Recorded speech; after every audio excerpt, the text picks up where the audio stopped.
आज मैं आपको एक कहानी सुनाने जा रही हूँ जिसका शीर्षक है भगवान का घर। एक दिन एक अमीर व्यापारी किसी काम से एक गांव में जा रहा था। बारिश का मौसम था, झमाझम बारिश हो रही थी और रास्ते में जगह जगह गड्ढों में पानी भरा हुआ था। अचानक रास्ते में गाड़ी खराब हो गई। व्यापारी के साथ कोई नहीं था। उसने गाड़ी सड़क के किनारे खड़ी कर दी और किसी वाहन का इंतजार करने लगा। लेकिन घनघोर बारिश और तूफान की वजह से सड़क सुनसान था। शाम ढलने लगी तो व्यापारी को चिंता सताने लगी। अचानक उसने देखा एक गरीब व्यक्ति साइकिल से गुजर रहा था। सड़क के किनारे अपनी गाड़ी में बैठे बैठे उसने साइकिल सवार को आवाज़ देकर रोका और पूछा कि कहीं कोई गाड़ी का मैकेनिक मिल सकता है क्या यहाँ। साइकिल सवार ने बताया कि इतनी बारिश में दूर दूर तक कोई उसे मैकेनिक नहीं मिलेगा। यह सुनकर व्यापारी चिंतित हो उठा। तब साइकिल सवार ने बड़ी विनम्रता से कहा, भाई साहब, अगर आप चाहें तो पास ही बने भगवान के घर में आज रात विश्राम कर सकते हैं। वहाँ आपको रहने की सारी सुविधाएं मिलेंगी। व्यापारी राजी हो गया। उसने सोचा कि आज रात मंदिर में ठहर कर अगले दिन सुबह वो गाड़ी मरम्मत कराकर कोई रास्ता देख लेगा। साइकिल सवार ने उसे अपनी साइकिल पर बिठा लिया और चल पड़ा।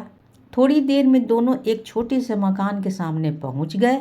साइकिल वाले ने दरवाज़ा खटखटाया तो एक स्त्री ने दरवाज़ा खोला। व्यापारी को संबोधित करते हुए साइकिल वाले ने कहा, यह मेरी पत्नी है। इस भगवान के घर में सिर्फ हम दोनों रहते हैं। हमारे बच्चे शहर में नौकरी करते हैं। आइए अंदर पधारिए और आराम से बैठ जाइए। थोड़ी ही देर में साइकिल वाले की पत्नी गरम गरम चाय नाश्ता ले आई। रात का खाना भी पकने लगा। व्यापारी को सब कुछ अच्छा लग रहा था, लेकिन उसे एक बात समझ में नहीं आ रही थी कि साइकिल वाले ने अपने घर को भगवान का घर क्यों कहा। यह कोई मंदिर तो है नहीं। आखिर उससे रहा नहीं गया तो उसने पूछ ही लिया कि वो क्यों अपने मकान को भगवान का मंदिर कह रहा है।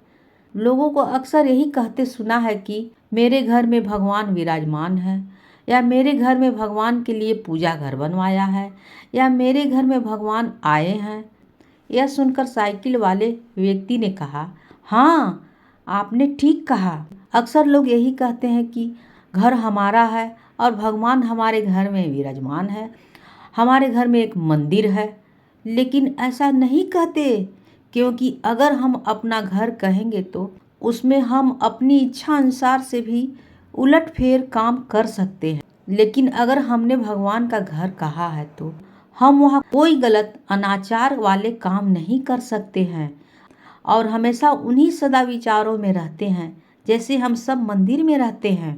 और मज़े की बात तो यह है कि जैसे कि लोग बोलते हैं कि मृत्यु के बाद हमें भगवान के घर जाना है, तो उस हिसाब से देखा जाए तो हम जीते जी भगवान के घर में रहने का सुख प्राप्त कर रहे हैं।